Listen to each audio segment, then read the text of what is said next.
سلام فتواتن كبرانن أمن العالم تركو نشانالي بيتسال ببزلهم هو سلامكم بنزح تعرف يورلي كفرات حواتي انقعدوا معنا في شانالي بسلام مزاهم نيلو معنتي فيديو سخوون كعاني كام تلمد وقا ورقي أغي بس حزخا وسيخرق أنيسو نزبل حبيرنا كرينا سكعبيري في الزامن نختكتاتلو بآخرتي عدم نشانالي حدش تزهانكم سبسكرايب نبرا زخانكم كعا لايك شر بمقار عبرتاتوني لايك شر نتقور لي كابل بينا مسكنكو إيه بأركس لما عندي تحساس ثلاثة وقا ورقي كعاسة 4 كارنت جميرو سكابس 4 كارنت زلو مش تعدن دقن زلو وقا ورقي زلو وقتها وقا كنقركم يسكع بيدي في الزامن تختاتل وكبرات حواتي سنيت أنحيد بدقامي حريد لبي كما سقل عمد سبعة قدات زلاس يكون لي كربا نقالستوكي بسحلا لحد بلس لبرقدا تشامي لي يا نس تشامي لي يا نس ما في غيا يا نس ما في غيا يا نس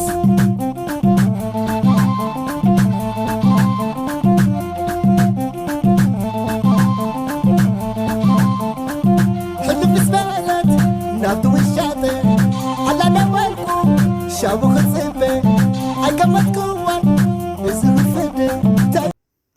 እንግዲህ ክብራት ሕዋቴ ተመሊስና ተራኺብና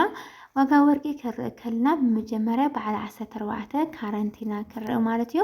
በዓል 14 ካረንት ብናይሎም ማዓንቲ ዋጋ ታሕሳስ 30 12,900 እናተሸይጠ ውዒል ኣሎ ማለት እዩ እዚ ኩለኩም ከለኹ ናይቲ ወርቂ ጥረ ገንዘብ ለአምበር እቲ ወርቂ ዲዛይን ወፂዎ ደረሰኝ ተሓዊስዎ ኣይኾነ ማለት እዩ ደቂ ዓበይቲ ወይ ኩሉ ግዜ ልቢ ክትገብርዎ ዘለኩም እዚ ናይቲ ወርቂ ጥረ ገንዘብ ብቻ እዩ ናይቲ ወርቂ ጥረ ገንዘብ ኮይኑ ደሞ ብናይ ኢትዮጵያ ብሄራዊ ባንኪ ዝግዛእ እዩ ማለት እዩ ክብራት ሕዋተይ ካብ ናይ ግሊ ካብ ናይ ውልቀ ሰብ ኣብ ደገ ተሰሪሑ ወይ ከዓ ብትናታትኩም ምርጫ ዓይነት ዲዛይን ዝስራሕ ወርቂ ተኮይኑ ደሞ ልዕሊ 16,500 እዩ ዝግዛእ ንሓደ ግራም ማለት እዩ ክብራት ሕዋተይ ቀፂልና እንሪኦ በዓል 15 ካረንቲ ክኸውን በዓል 15 ካረንት ናይ ውሽጢ ዓዲ ወርቂ ንሓንቲ ግራም ብ13,800 እዩ ይሽየጥ ውዒሉ ዘሎ ወሲኽ ደቂ ኣንስቱ እንተልኩምኒ ናይ ዝተወሰነ ወሰኽ ኣርኢና እንሆ ያ ወርቂ ካብ መዓልቲ ናብ መዓልቲ ከም ሸርፊ እዩ እናወሰኸ ዝኸይድ ማለት እዩ ደቂ ዓበይቲ ዋይ ቀፂልና ንሪኦ በዓል 16 ካረንት ይክኸውን በዓል 16 ካረንት ንሓንቲ ግራም ወርቂ ብ14,700 እዩ ክሽየጥ ውዒሉ ዘሎ ብናይ ኢትዮጵያ ብሄራዊ ባንኪ ዘውፅኦ ተመን ማለት እዩ ቀፂልና እንሪኦ በዓል 17 ካረንት ይክኸውን በዓል 17 ካረንት ናይ ውሽጢ ዓዲ ወርቂ ንሓንቲ ግራም ብ15,700 እዩ ክሽየጥ ውዒሉ ዘሎ ብናይ ብሄራዊ ባንኪ ዋጋ ተመን ማለት እዩ ቀፂልና ንሪኦ ያው መብዛሕትና ንፈትዎ ዓይነት ወርቂ በዓል 18 ካረንት ይክኸውን በዓል 18 ካረንት ናይ ውሽጢ ዓዲ ወርቂ ንሓንቲ ግራም ብ16,600 እዩ ክሽየጥ ውዒሉ ዘሎ ደቂ ዓበይቲ ወይ ያው መብዛሕትና 18 ካረንትና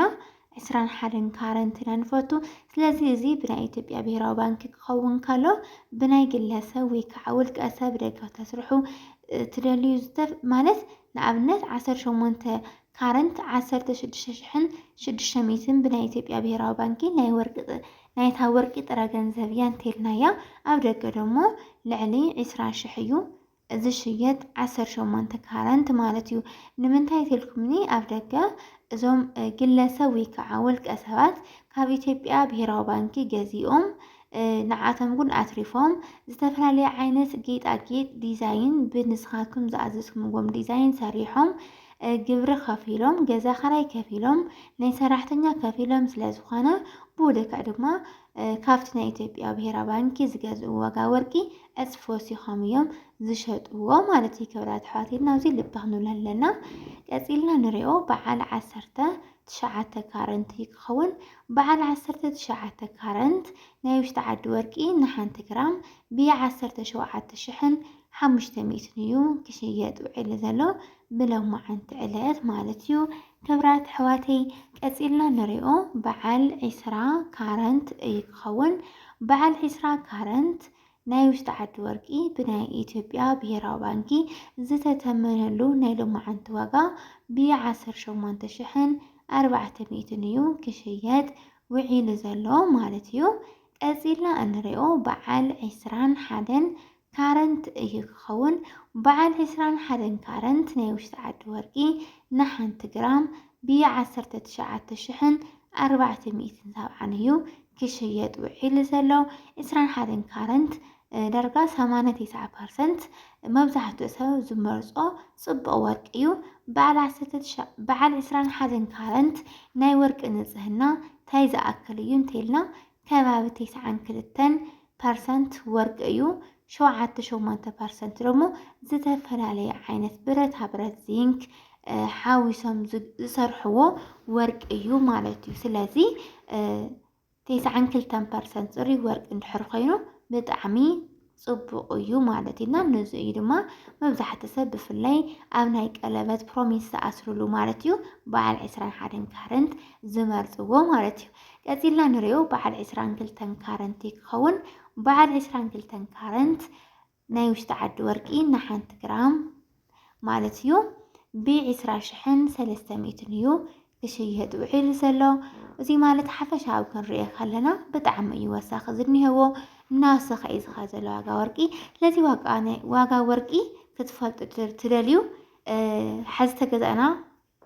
የዋፀና እንትሉ ኣነ ወርቂ እናወሰኸ እምበር ክቕንስ ኣይረኣኽዎን። ንዝተወሰነ መዓልቲ እንኳንሲ ኣብ ዘለዋ ይፀንሕን ወይ ሳናቲም ወይ ከዓኒ ዝርዝር ቅርሺ ውሕድ ዝበለ ቅርሺ እዩ ዝውስኽ። ብወርሓት ደግሞ ብጣዕሚ እናተጠራቐመ እዩ እናወሰኸ ዝኸይድና ሕፅር ብዝበለ ወርቂ ገዚኻ ምቕማጥ ብጣዕሚ ዓብዪ መክሰብ ኣለዎ እዩ ብወገነይ ማለት እዩ ደቂ ዓበይቲ ወይ። ስለዚ በዓል 22 ካረንት 20,300 ክሽየጥ ውዒሉ ዘሎ።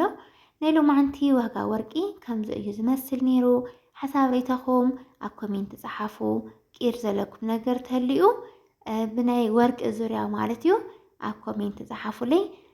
ከም እግዚአብሔር ፍቃድ ክምልሰልኩም ድማ ተስፋ ይገብር እና ደቂ ዓበይቲ ወይ ዋዕሪ እስካብ ቪድዮ ፍጻመ ንዝተኸታተልኩምኒ ካብ ልቢ እናመስገንኩ እየ። ሼር ላይክ ሰብስክራይብ ምግባር ድማ ኣይትረስዑ ኢኹም። ብጣዕሚ ኢና ንፈትወኩምን እናኸብረኩምን እና ክብራት ኣሕዋቲ ሰሰናዩ ባይ ባይ።